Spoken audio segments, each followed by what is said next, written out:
On the issue of corruption within the judiciary, I think that from my experience, I have come to understand how these perceptions abound. As I said, the judicial service has more than 7,000 employees. Only 400 or so are part of the judiciary. Anyone who presents themselves as able to take money on behalf of a judge gives that perception.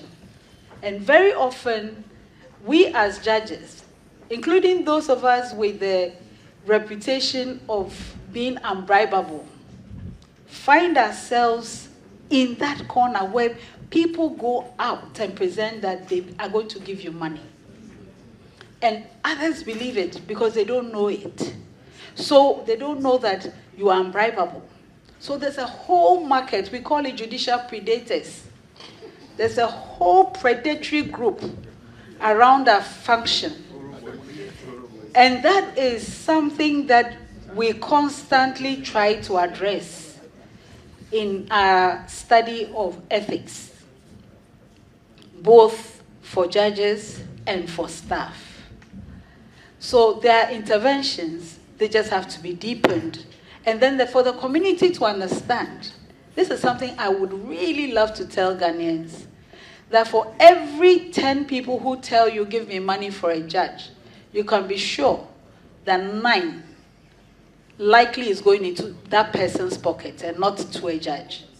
So please, don't give money to people to take to judges because it's their own market. It's unfortunate that that perception has prevailed because of the nature of our work. Our work is extremely technical. Sometimes people lose cases because they didn't abide with rules of court, they didn't abide with rules of evidence, they didn't abide with substantive law precepts, and so they lose the case and they don't understand. The law is difficult. That's why law school is difficult. And so when people lose cases, they tend to wonder why they lost.